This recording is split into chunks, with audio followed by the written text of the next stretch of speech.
Bismillahirrahmanirrahim. Assalamualaikum warahmatullahi wabarakatuh. Alhamdulillahirabbil alamin. Allahumma shalli wa sallim ala nabiyyina Muhammadin wa ala alihi wa washabihi wa man tabi'ahum bi ihsanin ila yaumil qiyamah. Alhamdulillah, para siswa sekalian, pada kesempatan kali ini kita akan pelajari bab tentang terbiasa saling menasihati dan berbuat ihsan. Materi ini adalah kajian dari surat Luqman, surat ke-31 ayat 13 sampai 14 dan surat Al-Baqarah ayat 83. Baik, selanjutnya kita akan awali pelajaran kita dengan memperhatikan surat Luqman secara makna atau secara terjemah. Ini surat Luqman ayat 13 sampai 14. Allah Subhanahu wa taala berfirman, A'udzu billahi minasyaitonir rajim. Wa idz qala Luqman li ibnihi wa huwa ya'idhuhu ya bunayya la tusyrik billah innasyirka la dzulmun 'adzim. Wa wassaynal insana biwalidayhi hamalathu ummuhu wahnan 'ala wahnin wa fisaluhu fi 'amaini an ishkur li wa liwalidayk ilayyal masir. Dan ingatlah ketika Luqman berkata kepada anaknya di waktu ia memberi pelajaran kepadanya. Wahai anakku, janganlah kamu mempersekutukan Allah. Sesungguhnya mempersekutukan Allah adalah benar-benar kezaliman yang besar. Dan kami perintahkan kepada manusia untuk berbuat baik kepada dua orang tua, yakni ibu dan bapaknya. Ibunya telah mengandungnya dalam keadaan lemah yang bertambah-tambah dan menyapihnya dalam 2 tahun. Bersyukurlah kepadaku dan kepada kedua orang tua, yakni ibu dan bapakmu. Hanya kepadakulah kembalimu. Itu surat Luqman, surat ke-31 ayat 13 dan 14. Ya, secara terjemah, bacaannya tadi dan terjemahnya.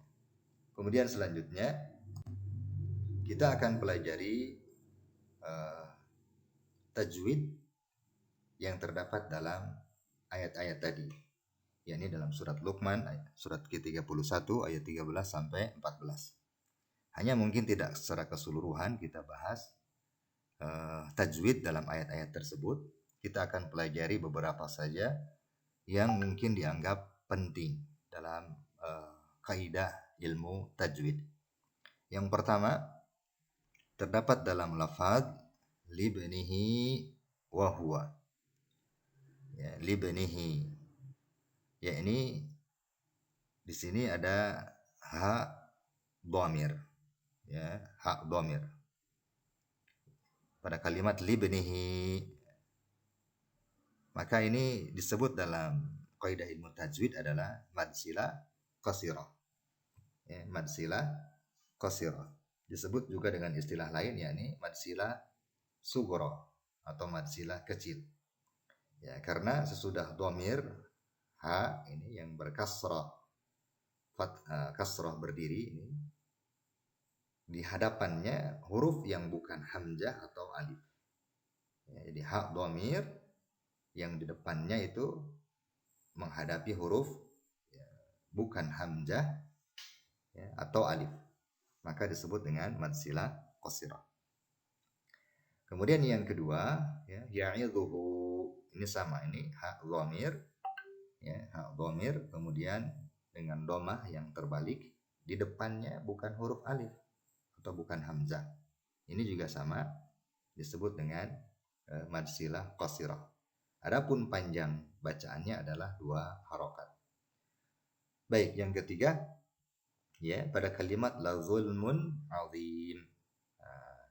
La zulmun azim.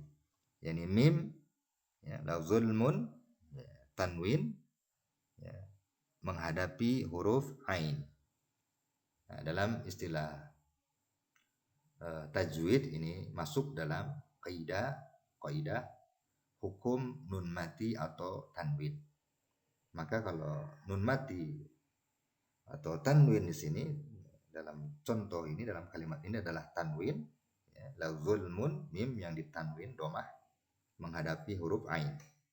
Maka ini disebut dengan istilah idhar halqi. Idhar halqi. Dibaca jelas. Ya, dibaca jelas. Huruf idhar ada 6 ya. Yani kalau mim mati atau tanwin menghadapi huruf-huruf tersebut, maka kita harus membacanya dengan jelas ya. Tidak boleh dengung, tidak boleh samar ya. La zulmun azim. Seperti itu. Kemudian yang keempat dari kajian tajwid dari ayat ini adalah al-masir. Al-masir. Ya, ada dua sebetulnya di sini. Yang pertama yakni alif lam. Alif lam ini disebut alif lam qamariyah. Alif lam qamariyah. Kemudian masir, al-masir di sini ada bacaan atau hukum bacaan mad arid lisukun karena mad tabi'i ya di akhir kalimat atau di waqaf. Mad tabi'i yang dibaca waqaf maka disebut mad arid lisukun ya. Ini barangkali dari kajian tajwid. Selanjutnya kita akan pelajari makna perkata dari surat Luqman tersebut. Iya, ada beberapa lafal atau lafaz yang mesti kita perhatikan untuk difahami artinya. Yang pertama iz. Ini maknanya ketika atau jika atau pada waktu. Maaf, bukan jika ya, pada waktu. Ya, iza atau iz ketika. Libnihi kepada anaknya. Libnihi kepada anaknya. Ya'idhuhu menasihatinya. Nasihat ya. Kita sering dengar kata mau'idhah. Mau'idhah. Ya'idhuhu. Ya. Jadi Luqman memberi nasihat atau menasihati anaknya. Ya bunayya, wahai anakku. Ini kata panggilan. Ya bunayya, wahai anakku. Itu artinya. Kemudian berikutnya la tusyrik billah. La tusyrik billah. Ini kalimat larangan. Kalimat larangan. Jangan kamu sekutukan Allah. Asyirka. Ya, selanjutnya asyirka. Kemusyrikan. Atau syirik. Ya. Syirik itu jenis dosanya. Jenis dosanya. Ini syirik. Kalau musyrik itu pelakunya, orangnya. Kemudian yang berikutnya la zulmun adzim. La zulmun adzim. Benar-benar kezaliman yang besar. Di sini ada lam taukid namanya ya. Ada lam taukid pada kalimat la zulmun. Maka diartikan benar-benar ya kezaliman yang besar. Ada penguat di situ, takkid atau taukid. Kemudian wawassayna dan kami telah mewasiatkan. Atau diartikan juga dan kami telah perintahkan biwalidayhi agar berbakti kepada kedua orang tuanya. Hamalathu ummuhu, ibunya mengandungnya. Hamalathu ummuhu, ya ibunya telah mengandungnya. Wahnan ala wahnin. Wahnan ala wahnin. Lemah yang bertambah lemah begitu. Fisaluhu menyapihnya amaini 2 tahun. Maksudnya fisaluhu menyapihnya itu menyapih dari menyusui ya. Menyapih dari menyusui. Setelah 2 tahun amaini. Jadi bayi itu disusui oleh ibunya itu dengan waktu 2 tahun. Kemudian berikutnya anishkurli, bersyukurlah. Ini kalimat perintah ya. Anishkurli, bersyukurlah kepadaku. Wali walidaik dan kepada kedua orang tuamu. Ya, kemudian al-masir, tempat kembali. Nah, itu beberapa makna yang harus diperhatikan dan dihafalkan ya, supaya kita bisa memahami kandungan ayat.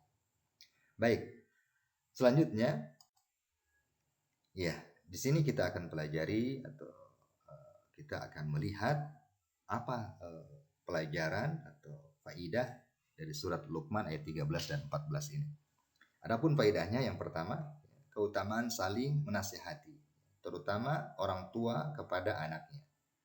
Ini kita bisa lihat dari ayat tadi, bagaimana Luqman menasihati anaknya. Kemudian yang kedua, sebaik-baik nasihat adalah larangan berbuat syirik. Sebagaimana Luqman berwasiat kepada anak-anaknya, ya bunayya la tusyrik billah. Jangan kamu berbuat kesyirikan. Kemudian yang ketiga, syirik adalah kezaliman yang besar. Sebagaimana Luqman jelaskan dalam ayat tadi, inna syirka la zulmun adzim.